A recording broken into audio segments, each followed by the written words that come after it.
सशरीर यहाँ अन्य रूप धारण कर लेते हैं और अच्छी आत्माओं को मिलते हैं जो दृढ़ भक्त होते हैं, उनको उपदेश देते हैं, यथार्थ ज्ञान समझाते हैं और फिर अपने से परिचित कराते हैं। सतलोक अपने निज स्थान ले जाकर उनको वापस छोड़ते हैं और वो परमात्मा 3 स्थिति में हमारी केयर टेक करते हैं, हमारी देखभाल करते हैं। एक रूप में वो स्वयं रहते हैं सतलोक के अंदर, वहाँ भी नर आकार हैं और यहाँ आते हैं तो भी परमात्मा नर आकार ही होते हैं।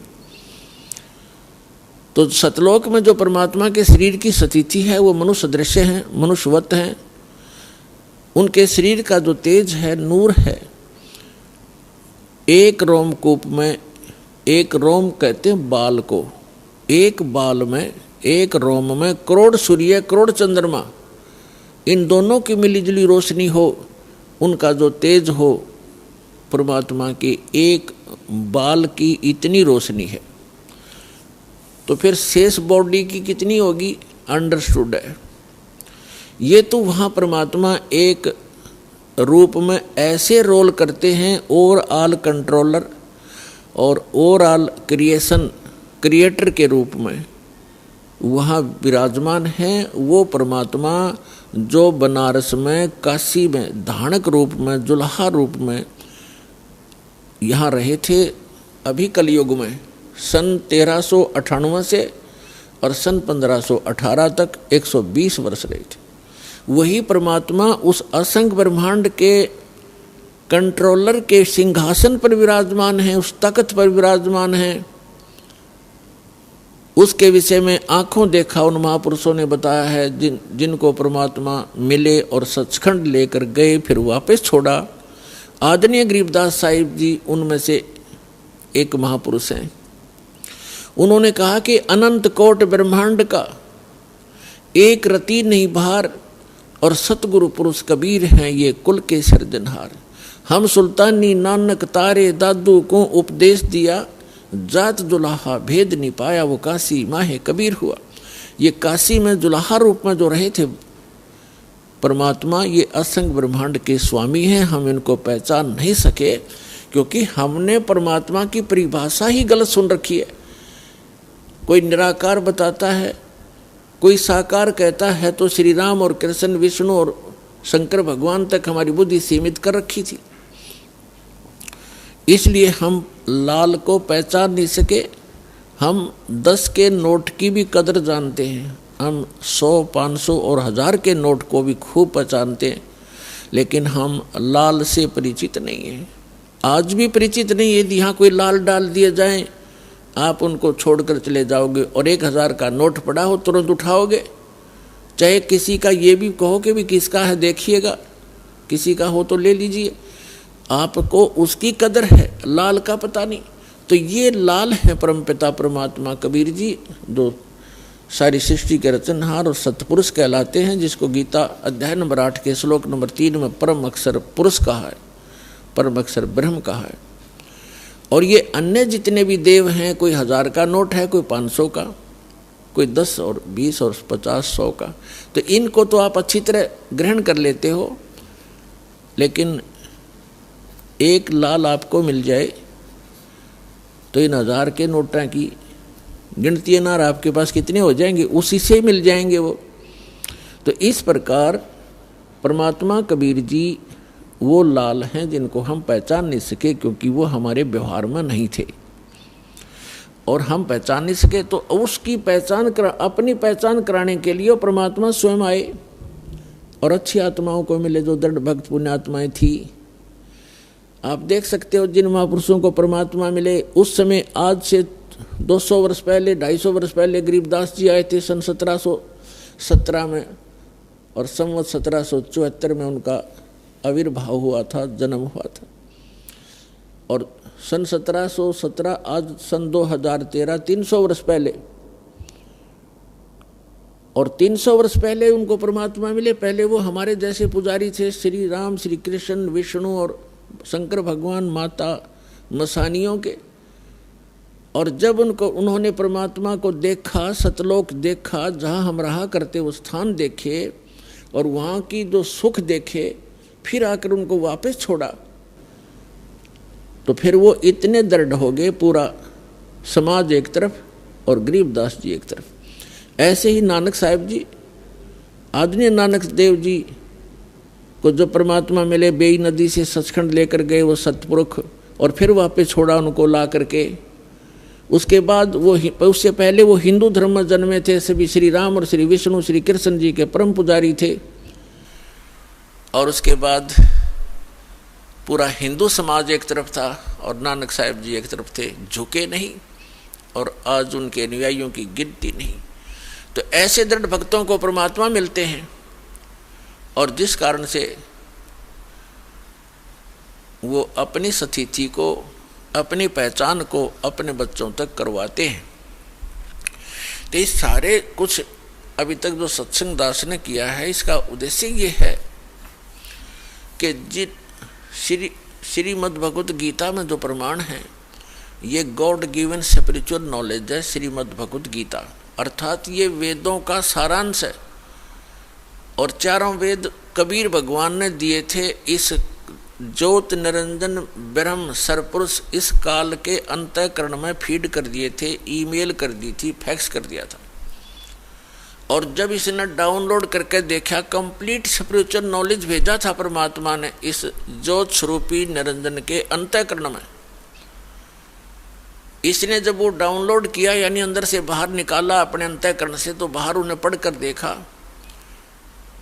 उस कंप्लीट स्पिरिचुअल नॉलेज का, संपूर्ण अध्यात्म ज्ञान का वो पार्ट, वो भाग इसने नष्ट कर दिया जिसमें उस परम पिता की जानकारी थी और इससे उत्तम लोक की जानकारी थी, वहाँ जाने की विधि थी, उसको पाने की विधि थी। ये नहीं चाहता कि यहाँ के प्राणियों को जो इसके अंतर्गत हैं 21 ब्रह्मांड में, इनको ये जानकारी हो कि कोई और सुख स्थान है, और जहाँ जाने के बाद ना वृद्ध अवस्था होती है, ना वहाँ मृत्यु होती है, ना कोई रोग सताता है, ना किसी चीज़ का अभाव है।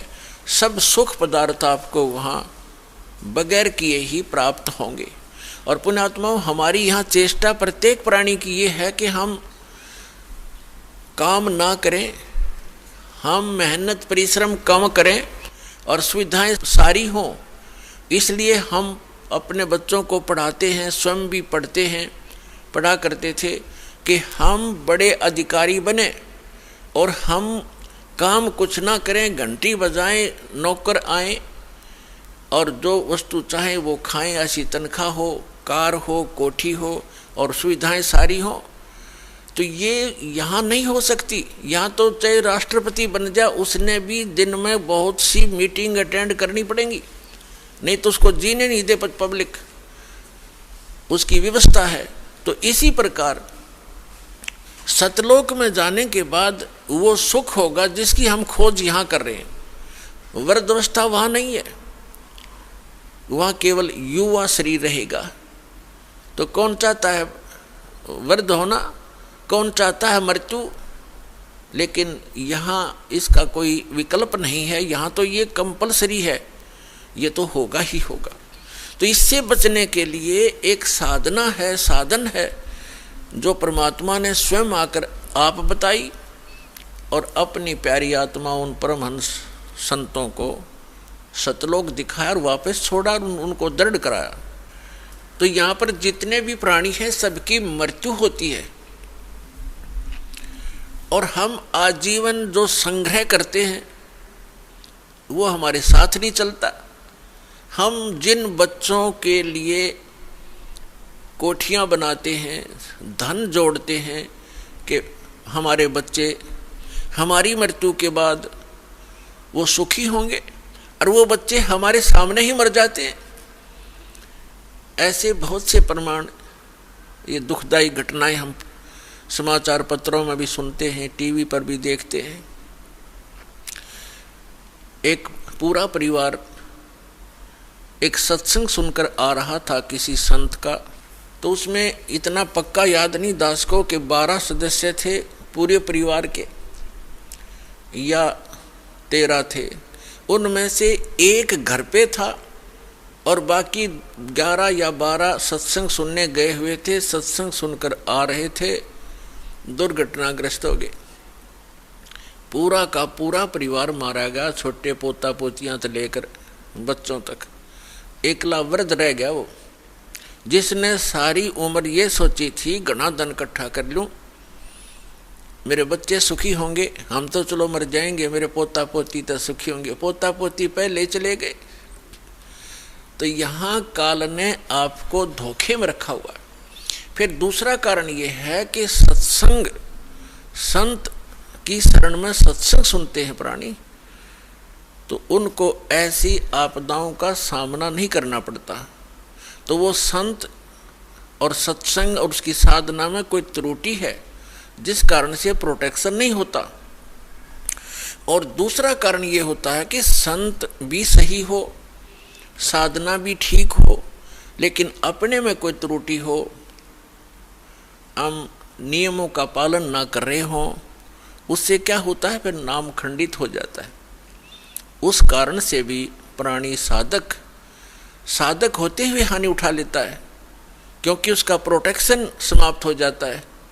जो पावर कनेक्शन उसको मिला हुआ था, वो न मिलने से वो पावर वाला काम बंद हो जाता है, उसको सारी सुविधाएं बंद हो जाती हैं। जैसे आपका बिजली का कनेक्शन कट जाता है तो ना पंखा चले, ना एसी चले, ना कूलर काम करे, ना कोई पंप चले, ना कोई हैंड पंप चले, यानी सब सुविधाएं बंद हो जाती। इस प्रकार परम संत हो, साधना शास्त्र अनुकूल हो और साधक मर्यादा में रहे, फिर ये आपदा नहीं आया करती।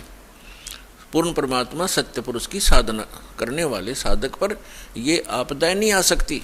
दुर्घटना में मृत्यु, अकाल मृत्यु या कोई अन्य दुख नहीं आने देंगे भगवान, जहाँ हमारी समर्पित भाव से साधना होगी और सत्य साधना होगी। तो फिर भी जो कहने का तात्पर्य दास का आज जो उद्देश्य है ये ज्ञान कराने का, कि हम जिन सुविधाओं को एकत्रित करने में, जोड़ने में सारा जीवन लगा देते हैं और फिर भी हम भी छोड़ चले जाते हैं और बच्चों का भी पता नहीं, हमारे सामने ही मृत्यु हो जाए, तो ये गंदा लोक है, ये लोक ठीक नहीं।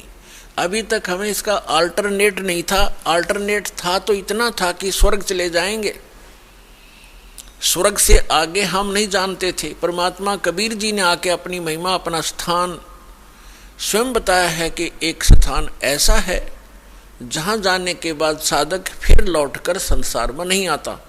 ये परमात्मा ने आके बताया 600 वर्ष पहले, और उसके बाद भी उस परमात्मा के सूक्ष्म वेद में वर्णित ये ज्ञान है जो परमेश्वर ने, कबीर जी ने स्वयं अपने मुख से बोला, जिसको कबीर वाणी कहते हैं, जिसको सच्चिदानंद घन ब्रह्म की वाणी कहा है। उसमें वर्णित किया मालिक ने, और हमारे वेद और गीता में वर्णित है। हम नहीं समझ सके क्योंकि हमारे टीचर अल्पज्ञ थे, हमारे धर्मगुरु अल्पज्ञ थे, उनको सदग्रंथों का ज्ञान कतई नहीं था। तो उस परमात्मा ने आके स्वयं बताना पड़ा वही ज्ञान, और जिन महापुरुषों को परमात्मा मिले उन्होंने भी यही ज्ञान कराया, लेकिन उसको हम समझ नहीं सके, जिस कारण से अभी तक परमात्मा के आने से पहले तक हमें केवल स्वर्ग से आगे कोई बताने वाला नहीं था।